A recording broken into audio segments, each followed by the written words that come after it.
everyone. Well, I'm back after a week with my family, so it's good to get back on board. I always feel like excited coming back to work, which is a good thing. I hope everybody's well. I want to say a big thank you to you all for your support. What I did put up this morning was the dates for the fairs with Living Wellness. They will be the only fairs I'll be doing this year. I'll also be considering whether I continue or not next year. So if you are interested in having a reading with me, keep your eye out, because as Danielle from the Living Wellness Fairs lets me know that the bookings are open, I usually post that on Facebook, so that if you're in that area, you can obviously get one of those first tickets. So keep your eye out for that. Other than that, I am ready to start some new things this year. So the podcasts are still on my radar. So I'll be starting up with them hopefully this week. But I do have a couple of other sort of short times out over the next month. So we'll see how we go. All right, we're going to use the Millennium Cloth for the reading today. Sometimes people say, who are these readings for? The ones I do on this channel are for people generally. So if it's something that you resonate with, then the reading was meant for you. Now, sometimes people don't quite understand what that means. If you're listening to a reading and it feels like I'm talking to you, then it's your reading. I guess that's the best way of saying it. If it feels like it's not right or it doesn't sound like you, don't push through it a lot of the time, unless you just want to listen for any sort of things that come up during that reading. It might not be your reading, so don't take it as your own. And I feel like a lot of people do comment that, negatively. I leave that up to you. If it doesn't feel like it, then it's probably not yours. If you're going to make a negative comment, maybe you're on the wrong channel. Do be aware that I either block or delete. I don't enter into any sort of conversation about that. So I'll leave that with you. All right. I think that's everything I have to say today. If you're after a star sign reading, the link to my star sign channel is underneath. I do a reading at least one a day if I can. Sometimes I get to do two, who knows. So if you're looking for star sign readings, they are on another channel. All right, let's see where we're going with what's cracking reading. So we're starting out with the card of art, which is Temperance in a standard deck. Now, Temperance for me is a beautiful card. It sort of talks about having everything in balance in your life. So having your heart, soul, mind all in balance. It talks about having perhaps a balance in your life of things. Maybe you've got to a point where your work, your play, and your interaction with others or your relationships is all very good. But it's always that feeling of having everything where it needs to be. And I always say, if you've got that feeling and you're in that place, you're in a place of what we call the divine timing space. So you have then the ability to manifest what it is you want. But if you find that you go to manifest and things are not really in line in your life, then sometimes it can take a little bit longer to bring about a result for yourself. But to me, divine timing talks about your vibration being high and everything being in the right place. So when we talk divine timing with Temperance, that's what we're talking about. For me, the Temperance card is a beautiful card because it means you are in that place, in that right place, ready to manifest whatever it is you need.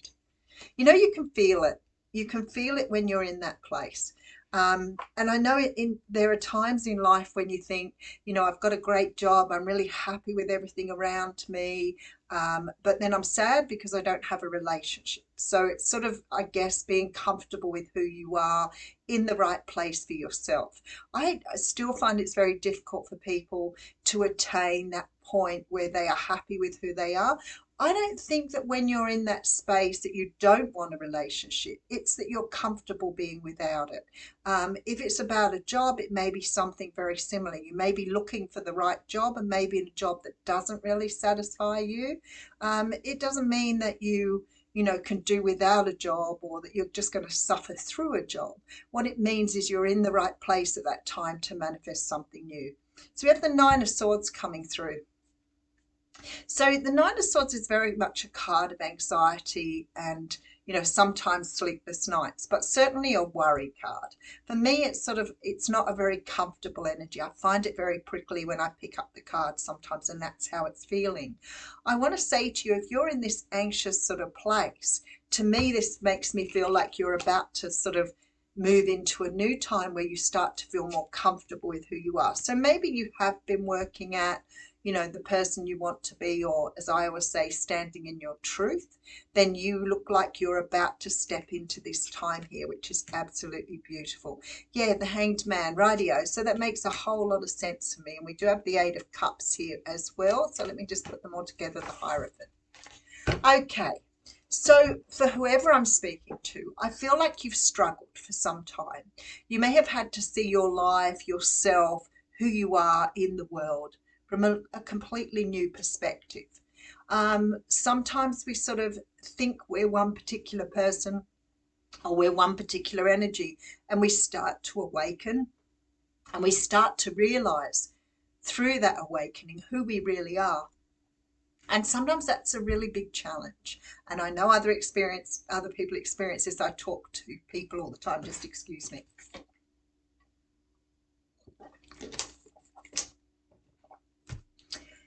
We grow up thinking we're a particular person. We seek out particular types of relationships. We go into jobs that don't really feel good to us. We scramble through life feeling all the time that we're not really engaged with things, or we may have high levels of anxiety or depression because we're not really sitting with who we're meant to be.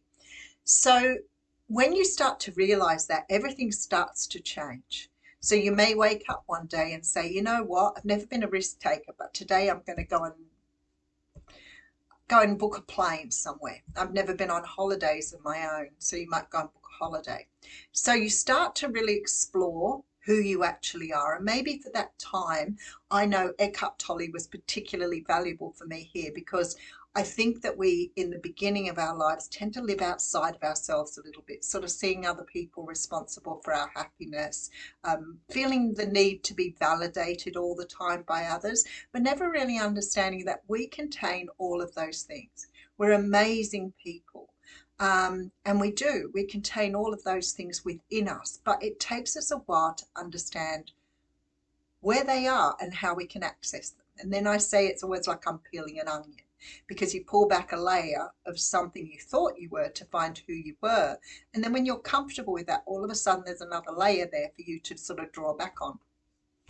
I feel, quite honestly, as you go through life, and I'm, a lot older than many of you, there is a feeling that a lot younger people are coming through with this energy rather than being focused on what's outside of ourselves. As you start to go through the journey, you start to see within yourself what you contain. It's almost like it sort of opens up to you like a book, and you start to read between the lines and between the pages, and you see a lot more of yourself than you first saw, and it starts to create an energy of confidence. And to me, this is where a lot of you are at the moment, where you're starting to gather the confidence. Maybe you're starting to see the results or changes within yourself that you wanted to see that you couldn't see before. You might start meeting different kinds of people. You might find jobs come to you sort of with so much ease. You might find money flows to you more easily. And I think that all of those things were meant for you in the beginning, but you needed to be in that divine energy to get to that point.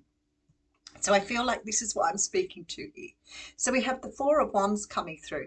Now, the last card there was the Hierophant. And both these cards for me talk about stability. They talk about that energy of, I always say, being in the right place at the right time, feeling like you belong. Now, for a lot of us, you spend a lot of your early years never feeling like you belong. I think for me, it was always, I feel like an alien that's been dropped here from another planet. And it was so strange being so disconnected. Even though I did my best to sort of connect, I always found somehow or another I was disconnected from things. So I'm feeling like with this Four of Wands and also with that Hierophant, that you're achieving a level of feeling satisfied with where you are. You may not be where you need to be. You may still have a lot to do on your journey, and you may be at a different level of achieving that. but you're happy with where you are at the moment. And that's very clear because it's bringing in, look at this, the Strength card coming through here. Actually, it's the Strength card, but it's the Justice card in other decks. We have the Princess of Wands coming through with the Knight of Wands. You know, I see here this energy of things flowing much more easily. There's a lot of passion here. So maybe you're finding out what makes you passionate. You know, it could be that when you were a child, you learned to, I almost want to say, even out your temperance. So people would have probably said things to you like, you know, you were a good girl, good boy, that you had a very even temperament, that you were so placid. But you see, some of us are so fearful of the world that we keep all our emotions intact. So nobody ever sees intact. Nobody ever sees those sides of you. You know, people really found me very difficult, really, because I only saw something that was people pleasing and accommodating and, you know, trying to always do the right thing because I felt like everything was beyond me. I never saw me as being a part of that. So I feel like here that there is some sort of stability here, but this feeling of finding what makes you feel good about yourself coming through. So this is the sort of energy that evokes that feeling of, I want to do this. I'm going to go for it. I'm going to do it, you know, and looking in the mirror and feeling really comfortable with who you are. And to me, this is what I'm seeing with people here. It's this energy of finding out who you are. And because of that, everything is moving towards you. So you might find that now things are becoming more easy to attain, but also that you're taking opportunities. And the more you open up to that risk, the more you open yourself to something new, the more things flow to you. Going outside your comfort zone. It's like you're stepping outside of that. All right, let's keep going. All right, have the Prince of Swords coming through. For some of you, you will be taking up Seven of Cups is a nice energy there. Seven of Wands. I really like the energy that's coming through here because it's sort of like you're finding this strength within you that you never knew you had. Now, it's always like that when you first start saying the word no, and I still hear people saying, oh, but it's too hard. You say it once and you're shaped like a leaf and you will feel so uncomfortable. But it sort of opens the door somehow, and the next time you say it, it doesn't seem quite so hard. And then in the end, it becomes so much easier. People cast judgments on you all the time. So if they're judging you for being an easy person or a pushover or someone they can always go to who'll always jump for them, then that is how you start to identify yourself.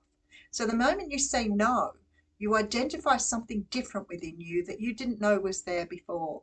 And I imagine a lot of you have said yes, yes, yes, and put your own stuff on hold because somebody else needed that. Codependency. All right, so we have the Three of Cups coming through. Oh, I feel like you're really celebrating your life here in the Magician. I feel like you're really celebrating your life, and now things are just moving the direction you want them to go in. You know, for some of you, we do look at huge changes with the Death card coming through. I'll just pull a card from the middle of the deck and look at that. I love it. I love it. So you have the Death card with the Ace of Swords. So this is about big changes within yourself that are going to lead you to your own truth. Now, what I mean by that is no matter who you are, there is so much more of you. There is so much of you that you have not discovered, and probably things that you're really going to love about yourself that you've not really known were there before. All right, so we have a change coming through. We have Temperance showing, a letting go of anxiety, looking at things from a different perspective. So not being locked into the perspective of, I don't know how to say no, it's really hard. Already that's a negative statement. It's a statement that you're making that you live by then. So remember to listen to your own language. It's very potent and very powerful. And we have it embedded all through our language. And that's why we perpetuate things like misogyny, because it's all locked into the way we see our world. So the moment you start taking on that hanged man energy and seeing your world in a different perspective, things will start to roll. Challenge yourself. If you find yourself saying something negative, flip it. Flip the switch. It would make such a huge difference. I feel like you're letting go of an idea or some sort of concept of who you are. You may be a result of, you know, a lot of people around you, but you are not those people. I hear it all the time. You know, I am, you know, just like my mother. Are you? Maybe you have some of her attributes, but maybe you haven't discovered all of the other attributes that come from other ancestors and family members, and even from your own DNA. So if you lock yourself into, I'm just like my mother, it makes it very difficult for you to grow into something new. Okay, let's read you a card from the Fairies Oracle.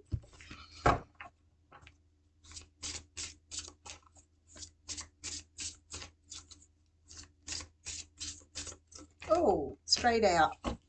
She of the Cruche. Okay. Card number 5.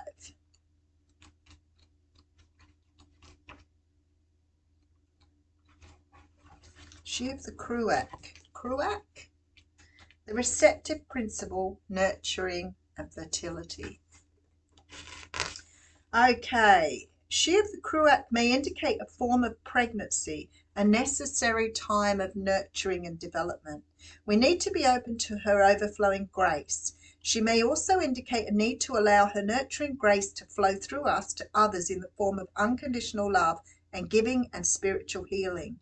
She tells us of the need for unconditional receiving, of making the best of what we're offered. She also reminds us that unbounded love and grace is ours, just waiting to be accepted. The presence of this card in a reading radiates comfort and nurturing to the cards around it. Now, I want to say to you, you know, sometimes when you do feel nurtured by the universe, sometimes when you feel nurtured by yourself, it makes you feel that you can take on a lot more. And I feel like the universe is letting you know here that you are very supported no matter what you think. I also feel I want to take another step here, because a lot of people think that unconditional love is about, you know, giving to your own exhaustion or emptying your own cup. And unconditional love means that you're providing that for yourself too. So we're taught that we've got to give, but we're never taught that we should receive. So what happens is we give until we are exhausted and have nothing left. So just remember that giving is to yourself too. It's about loving yourself unconditionally. I'll leave you with that. Thank you.